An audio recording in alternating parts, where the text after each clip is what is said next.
Hey crafters, of course it is full-fledged fall project season and I gotta seize the moment because I'm planning a little pumpkin selecting adventure and of course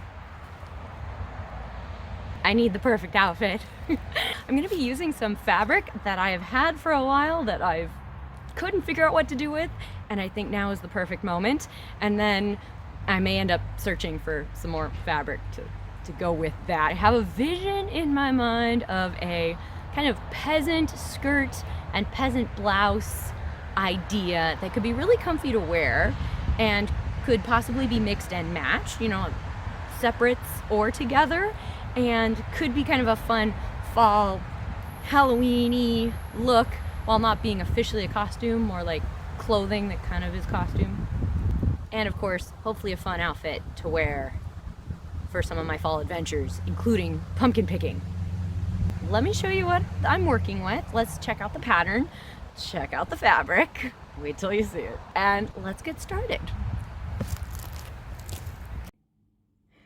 Oh my gosh, you guys, look at all this fabric.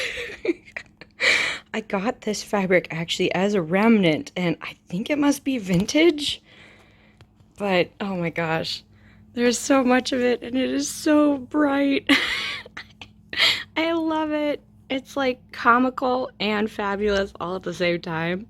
I did use some of this in my rainbow gingham dress. I'll link to that project because that was really fun. But as you can tell, I have a lot left. So this will be perfect for a flowy, fluffy peasant skirt. I think this will be amazing. I actually have to give a shout out to my cousin for this idea. I was telling her about all this fabric and she suggested something for Halloween would be perfect, and I think she's right. Let's check out the pattern and get started. Hey, well, do you guys recognize this pattern? Oh man, I have used this so many times. I used the kind of the peasant-y shift dress for my flannel cottagecore dress. I used this tiered dress for my rainbow gingham. I modified this idea into just a solid full skirt for my spring prairie dress. I'm sure I'm forgetting something. I use this pattern a lot. I love how basic it is. Let's take a peek at what's going on here. All right. I'm going to be using basically just the skirt part of this pattern. I could, of course, get a separate skirt pattern for a peasant skirt, but I know how this one fits, and I think it would be great as a skirt. So I'm just going to be doing these 3 tiers. I have added a 4th tier before, but I'm going to be doing 3 tiers today. I will be basically following the cutting out directions for the skirt panels, except I think I will make the top panel a little bit taller, probably by about, I don't know, maybe 4 or 5 inches, a little taller, because I want to add space to add an elastic waistband at the top. So if I don't have the peasant top, I'll just be making the skirt and add an elastic waist to that. I may use the same pattern and make kind of a peasant top to coordinate. We'll see. Let's start with the skirt first because I definitely have the fabric for that. And then I'll see if I can track down some fabric for a matching top. We'll see how it goes. All right, I need to iron about 1,000,000 yards of this and then get to cutting out. I think I'll be using my rotary cutter for cutting because I have to be making lots and lots of rectangles. So that's it. Let's get started. Well, I got the pieces all cut out. No, I didn't use my rotary cutter in the end, but I did get everything cut out. And yes, it took quite a while. The top tier of the skirt is doubled. The second tier is doubled as well, so there are 2 pieces for each of those stacks. And then my bottom tier is actually 3 pieces. So as the skirt goes towards the bottom, it gets progressively fluffier. I did follow the pattern directions except for this top tier. Let's take a peek. I actually added about 4 inches, I think maybe like 4.5 inches to the top here, just in the height of the top, because I want to make a waistband with elastic. up here. So I kind of just measured like how much I would need if I was going to roll under a little narrow hem to iron that down, and then fold under some fabric and then stitch along to make a tube for my elastic. Where's my elastic? Hang on. Oh, here it is. I think I'm going to use this 1.5 inch wide elastic for my waistband. So I need a tube of fabric. Need that to be a little bit wider. Gonna need to make a tube of fabric that'll be big enough to insert my elastic and have a little extra space for stitching down the hem. This is probably a little bigger than what I'll need, but just to give you an idea, that's why I needed some extra fabric at the very top of the skirt to make a waistband. So I think our next step is to sew these long strips of fabrics into donuts. I'm gonna sew the side seams of the top tier and make a big circle, big donut. I'm gonna sew the side seams for that and second tier and make a slightly bigger donut. And then I need to sew the 3 long pieces together to make a really big donut. And then I think I will probably work on ironing, pinning, and then sewing down that waistband tube before I then get to gathering all of these ruffles and stitching them together.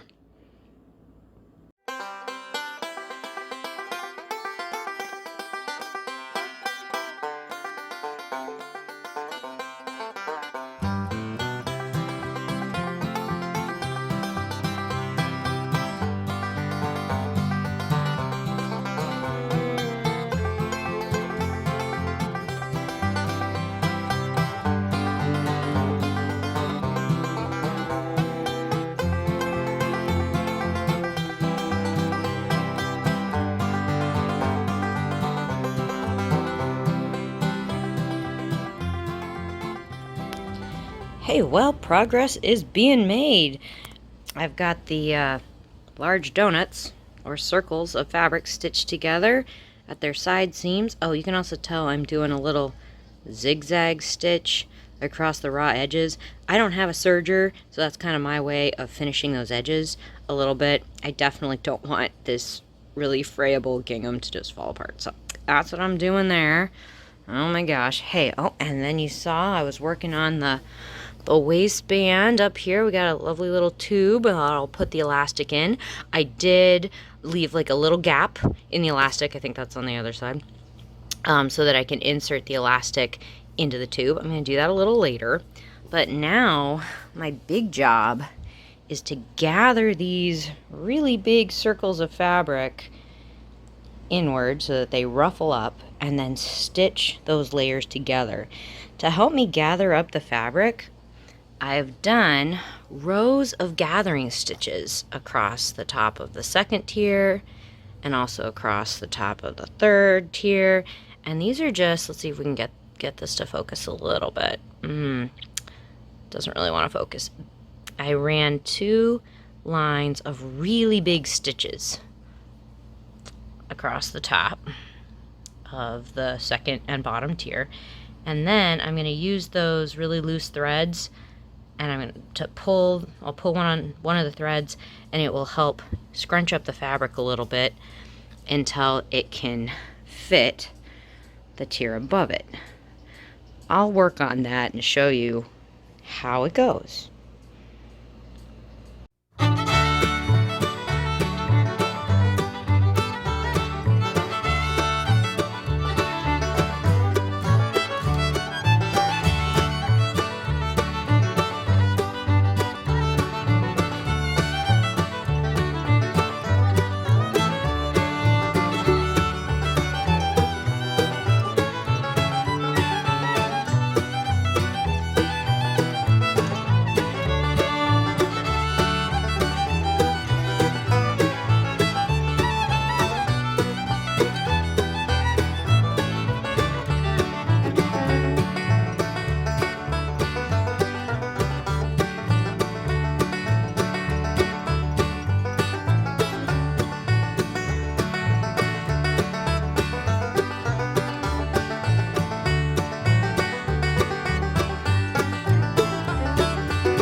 right, well, we gathered the second tier, which is here, and pinned it to the first tier.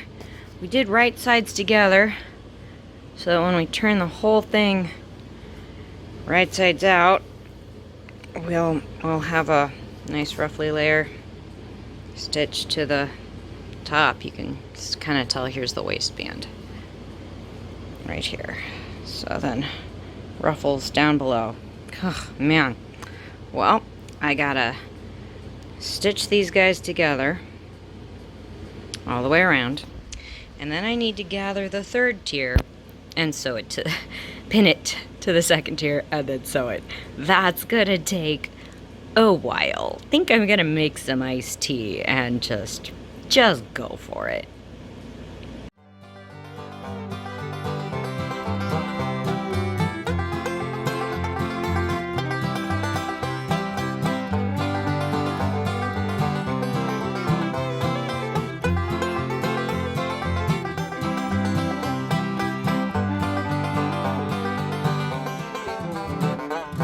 Hey, she's looking like a skirt now. Oh my gosh, that's a lot of fabric and a lot of ruffles, but we're almost there, you guys. We need to add elastic to that waistband and definitely hem the skirt, and of course finish some raw edges as well so things don't ravel too much.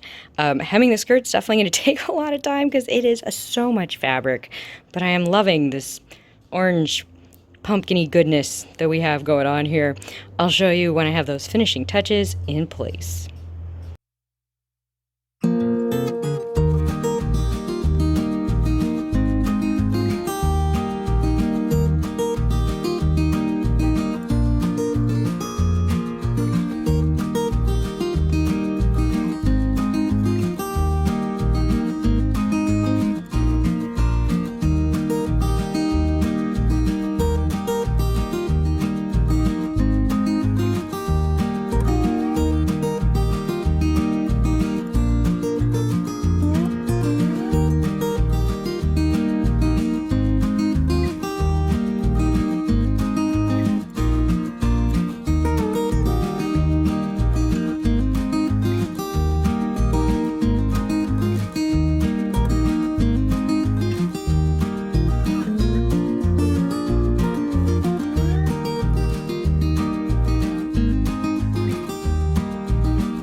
Okay, well, the skirt is basically done, you guys. Hey, I just wanted to note that I ended up cutting off quite a bit of fabric off the bottom hem of the skirt because it was way too long on me.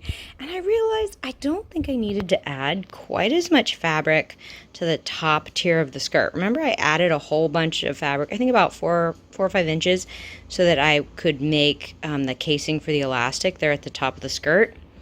Well, I realized looking at the pattern that if this skirt was attached to the dress, it would have been hitting the body at like a high waist level. So then if I just take the skirt and wear it at a normal length, it's going to be kind of extra long already. And then when I added extra fabric to that top tier, I think it was definitely more than I needed. So that was no problem. I just cut off some of the extra and made kind of a wide hem. It did throw off the tiers though. I think in the pattern, the top tier is a little narrower, the middle tier is a little wider, and the bottom tier is a little wider than that. So I don't get that effect, but just wanted to let you know I kind of learned that through the process. But let's go take a look at the pattern for the top. We interrupt this project for a trip to the craft store. I thought I had some fabric that might work for the blouse, but due to the fact that I was using a very small remnant and I made a very unfortunate pattern cutting out mistake, I can't use that remnant after all. So we're gonna head in to Joann's. We're gonna see what we find. I think this is going to be kind of over-inspiring and maybe a little tricky, because I know I'm going to love all the fall fabrics. They're everywhere. It's going to be beautiful. But I do have some challenges. The orange and white of the skirt are very light and bright. It's almost like a light orange in the gingham, and with so much white, the whole skirt almost looks more peach from a distance. So I'm going to need to find a fall pattern that goes with those colors but isn't too dark, because I feel like a really dark, moody fall print is just gonna look a little weird. I'm also trying to work with that orange color but make it so it's not the only color I'm wearing, because I do need to mix my oranges in with some other colors so that they don't totally wash me out when I'm wearing them. So let's head in, let's see what we find, and hope my coupons work and all those good things. Craft store adventure. Here we go.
Pumpkin fabric won out, you guys, primarily because it just had the right orange in it.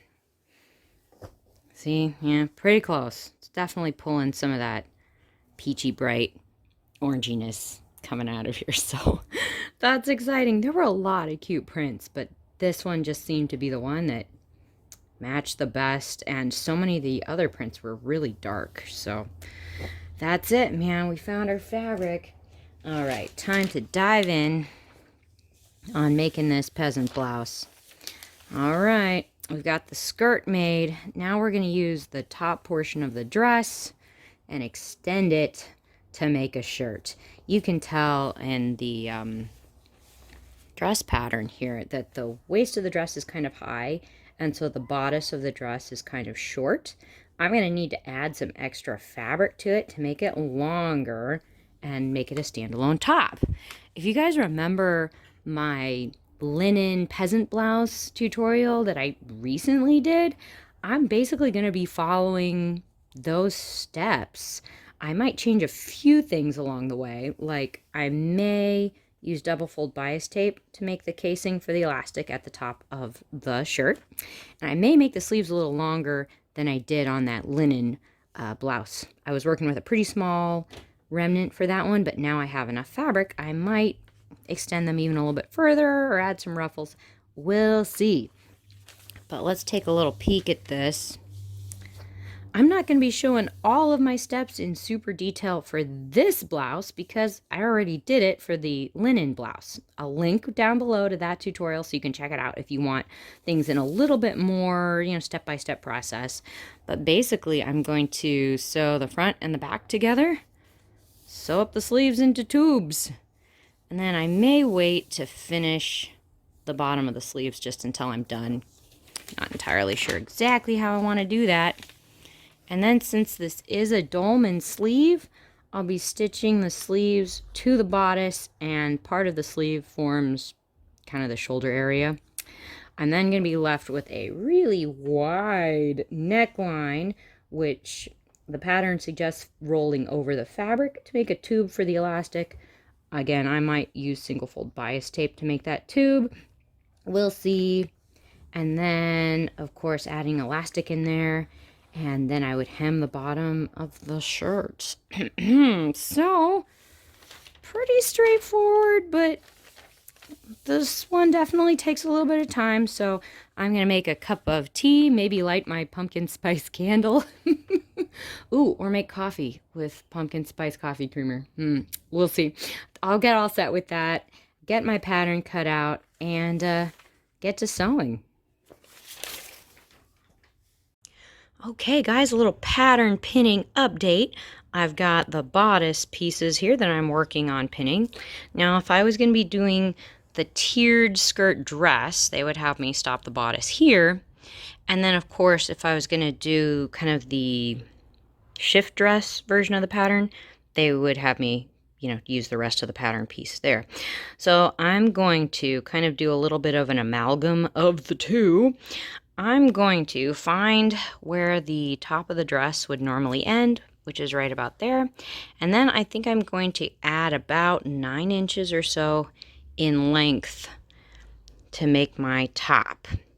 When I did my linen peasant blouse, I used about 6 inches extra fabric from this cutoff line.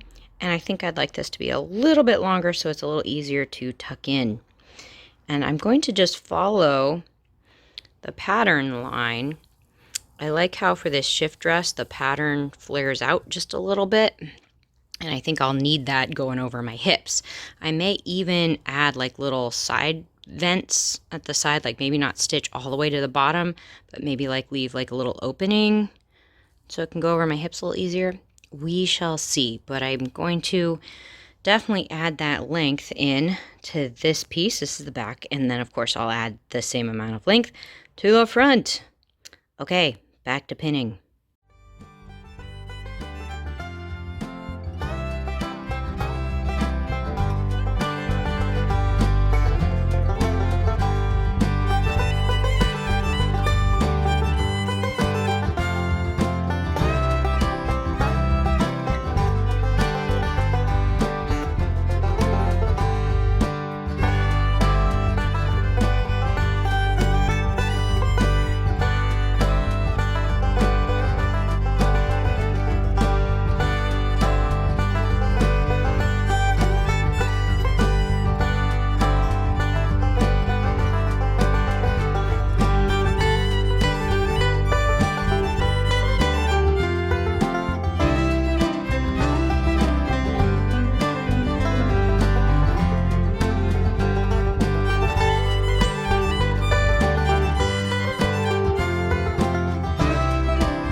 Well, guys, we have a blouse.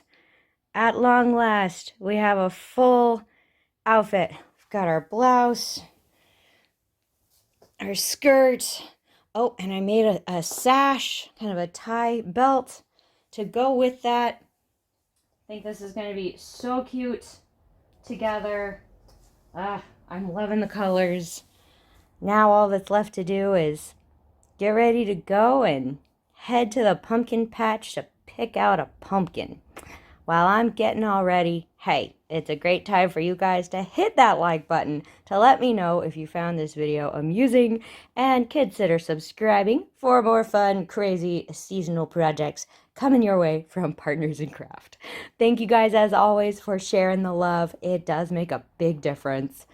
All right, I'm gonna go get ready and let's head to the pumpkin patch.